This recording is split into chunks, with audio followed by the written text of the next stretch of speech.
कार्यकर्ता उत्साहित होंगे, कहा यह भी जा रहा है सीधे सीधे अब तेजस्वी को चुनौती देने की तैयारी है चिराग पासवान। देखिए, उनको लड़ने का शौक है तो लड़ लें, समान सीट से लड़ें या रिजर्वेशन सीट से लड़ें। और अपने ही परिवार के लोगों को आज तक औकात क्या है यह जनता उनको बता देगी। ऐसा नहीं लगता है कि एक बड़ा टफ डिसीजन और एक बड़ा डिसीजन ऐसा लिया है ताकि जनता में एक बड़ा मैसेज जाए। दलित के नाम पर वो मंत्री रहे, ये दलित इनके हाथ से खिसक चुका है, ये चीज दलित इनके हाथ से खिसक चुकी है, इनकी जमीन हिल चुकी है। तेजस्वी को चुनौती देंगे, तैयार हैं आप लोग? जब से इन लोगों की गवर्नमेंट बनी, स्वास्थ्य विभाग तो चरमरा गया, तो पूरा का पूरा हेल्थ डिपार्टमेंट ही फेल्योर है।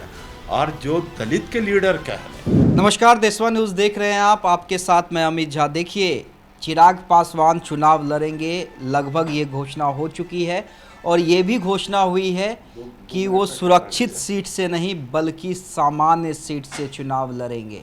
तो क्या तेजस्वी यादव की टेंशन बढ़ा रहे हैं चिराग पासवान? क्या दो युवा नेताओं में लड़ाई बिहार विधानसभा चुनाव में देखने को मिलेगी? देखिए, आरजेडी के वरिष्ठ नेता लालू प्रसाद यादव के बेहद करीबी माने जाने वाले अब्बू दोजाना जी हमारे साथ हैं।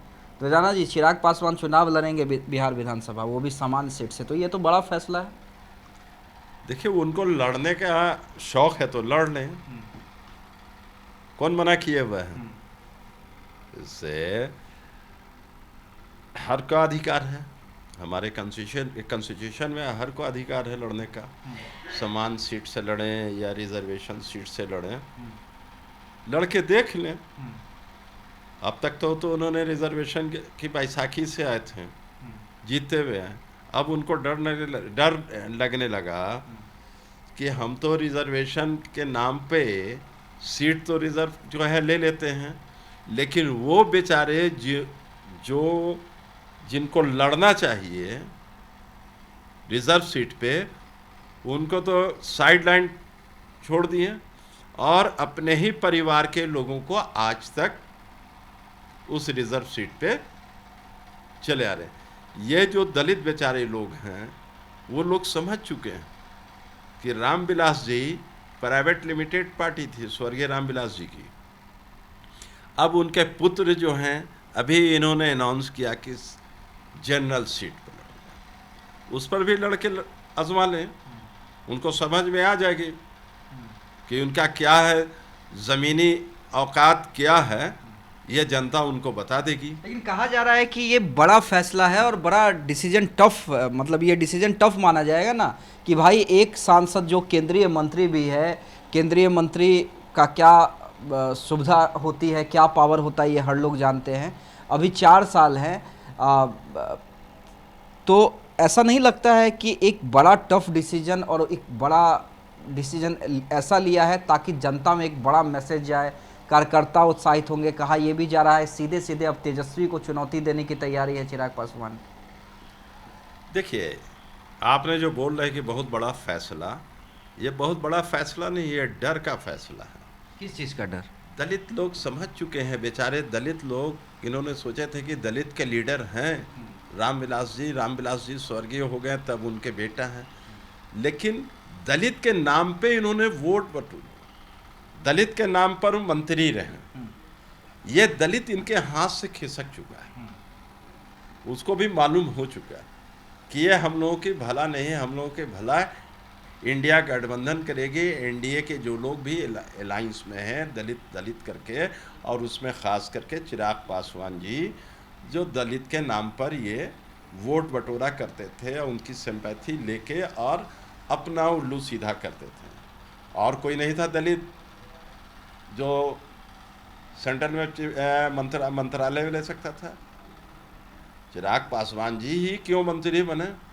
और भी दलित हैं, क्यों नहीं बने, क्यों नहीं बनाया उन्होंने? ये चीज़ दलित इनके हाथ से खिसक चुकी है, इनकी ज़मीन हिल चुकी है। तो तेजस्वी को चुनौती देंगे, तैयार हैं आप लोग? बहुत दूर है भाई, बहुत दूर है तेजस्वी जी को चुनौती देने के लिए। ज़मीनी हकीकत वो जानेंगे तुमने।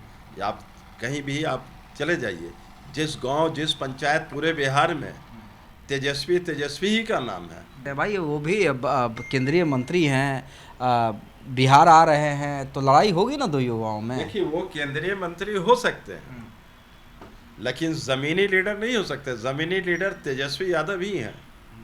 भीड़ देखे हैं चिराग पासवान की सभा का? भीड़ देखे में है और तेजस्वी की भी भीड़ आपने देखे हैं। एयरपोर्ट पर निकलते हैं। अब तो उनको किसी काम, पर्सनल काम के लिए भी, बाल बनाने के लिए भी जाना पड़ता है, पब्लिक टूट पड़ती है। इसको कहते हैं जनता का समर्थन। और आप कह रहे चुनौती की बात, बहुत दूर है भाई, आसमान और ज़मीन को मिला सकते हैं। तेजस्वी जी आसमान है।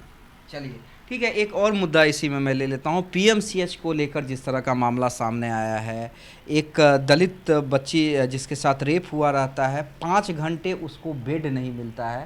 कांग्रेस के नेता जाते हैं तो किसी तरह मशक्क़त के करने के बाद, डॉक्टरों से बहस के बाद 9 घंटे के बाद बेड मिलता है और उसके बाद बच्ची दम तोड़ देती है।